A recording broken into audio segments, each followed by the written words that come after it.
Hi, welcome to another episode of Livefearless. And today we are going to talk about 10 smart hacks for women to crack any interviews. Now, we've heard about a lot of people talking about cracking interviews, right? So, how is this video any different? Women face a lot of biases when they actually go in for interviews. A lot of times, the interviewer himself does not understand that he is carrying a lot of biases in his mind when he is interviewing women, and this actually reflects on the questions he lands up asking women. So how can women handle these questions or answer these questions more smartly is what we're going to talk about in this video today. To a great extent, an interviewer's perception of another person is actually an outcome of his experiences in his life. A lot of times, women have to actually prove their capability or that they are worth the job, versus men who come in for an interviews are actually perceived as already being capable.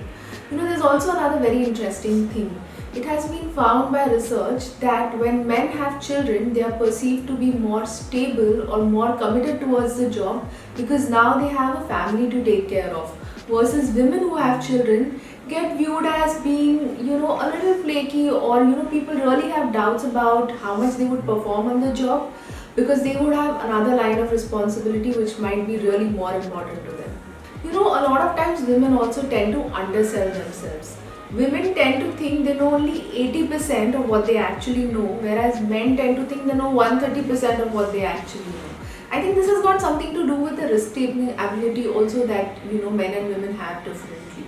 So normally, if you present a woman with an opportunity or if you present her with something which is challenging, most women might first self-doubt and might not be sure if they'll be able to do it. Versus a man, if he's presented with an opportunity that he really wants to pursue, he will take up the challenge irrespective and then learn the trick. And this is something that we women really need to learn. Being strong. Your conversation from the start itself has to push the interviewer out of his bias. In your beginning itself, you have to be very clear on why you deserve the job. Don't hesitate to lead the conversation. Signal through your conversation on how you've done your research about the job, that you understand the profile and how your skill sets are very relevant to the job that you're interviewing for. Also remember to focus a lot more on the positive aspects and what you achieved in your life. Point number 2. Have clarity of thought and vision of what you want to achieve.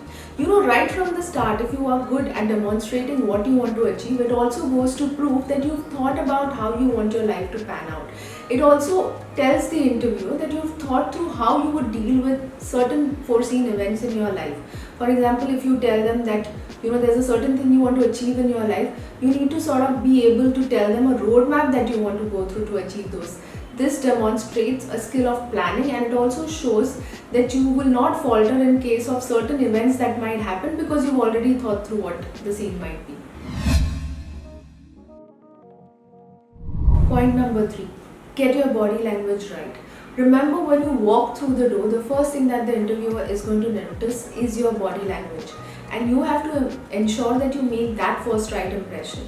So ensure there's a firm handshake, you look straight into the eyes of the person you're talking to, and the tone of your language is also important over here. Point number 4. It is okay to brag. Generally women tend to have a harder time bragging about their achievements than men. We generally tend to have a little bit of low confidence and we think there's not much that we can present forward. And that is something that we need to change. We all have our strengths, we are all unique in our way, and there's obviously something that you've done in your life that you're proud about. Put it in front of your interviewer. Let him understand, let him know your achievements, and it's always okay to brag a little bit about what you achieved. Point number 5. Issuing disclaimers. You don't have to believe that you don't deserve something. Women generally make the blunder of issuing disclaimers, proving inconfidence or showing that they're not really sure if they can execute a job. They land up testifying against themselves. So for example, if you are proposed with an opportunity which is not something that you've done in the past, instead of beginning the sentence with saying, I am not sure or I am sorry, your reaction has to be, I am happy to take up the challenge and I will work towards it. Structuring this response properly is going to ensure that you communicate to your interviewer that you're willing to take the responsibility even if you do not have prior experience, and you're really ready to work towards it. Point number 6, be honest. And in my opinion, this is the most important thing that you have to focus on honestly throughout the interview. We have to start owning being a woman. Instead of looking at ourselves as incapable or looking at it as a restriction that we have on ourselves because we are women, is going to actually reinforce the interviewer's belief in what he thinks. So if there are questions being put forth in front of you in terms of how would you travel late night, or how would you be able to travel to different cities, or what your commitment would be towards the job, please ensure that you communicate very openly and very honestly about your situation, and let the interviewer know that you've spoken to your family, or you've made provisions, or you've already thought through, or you've planned how you can work towards certain milestones or certain difficulties that you might encounter, which are but natural. Putting your point forth confidently and showing that you've planned in spite of the fact that you might really face such sort of situations might just show that you're really passionate towards the job and you're very serious about it, and you're willing to work towards any challenge that might come up. Point number 7, throw in an interesting detail about you.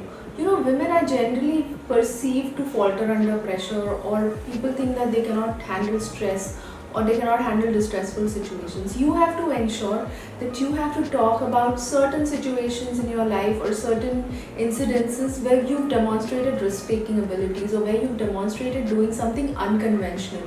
This is going to communicate that you are willing to go out of your way, or you're willing to try something different.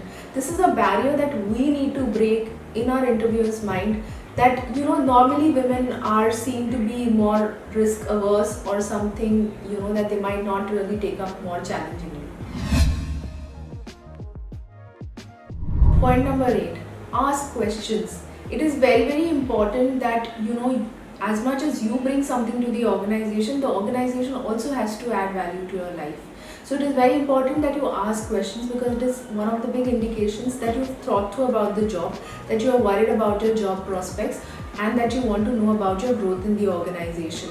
You can ask questions around, details around your profile, how your growth would be, and you can also ask them how many women they have in their leadership team. Point number 9, in case of personal questions. There are a lot of times you're going to be asked questions around, how will you handle things when you have children, or how would you travel late nights, or would you be able to travel out of the city, how would your family respond to it.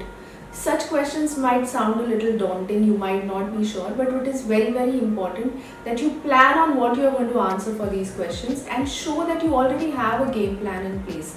If you falter on these questions, you're just going to reinforce what your interviewer believes, and that is something that we completely have to avoid. You have to be ready with answers on how would you manage your children, whether you're going to have a family back home taking care, or whether you're going to opt for a creche, or how are you going to travel late night. Also, you have to let the interviewer know how your family is on board with your whole idea of working, or that you need to be out there, and how they are going to understand that you would have a job and you would have commitments. I really truly believe, and I truly understand that sometimes this might be a challenge, because you might really not have a support system back at home to take care of all this, but it's very important that you communicate honestly what your situation is, and let the company know what your plan is to handle that situation. Point number 10, discussing your salary. Please ensure that you quote a figure for your salary which you strongly and truly believe that you deserve, and not lesser because you think you're a woman and you doubt your capability of being committed to the job. Do not do that. If you are going to undersell yourself, if you do not believe you deserve a certain amount of salary, why the hell would anybody else believe that? So please ensure you quote what you deserve and not lesser. I hope you have enjoyed this video and these tips are useful for your next job interview. Do like, share and subscribe my YouTube channel Livefearless Official. You can also follow me on my Instagram account Livefearless Official. And if you have any questions or any comments, do put them in the comment section below, or you can also DM me on my Instagram account. Until then, live fearless.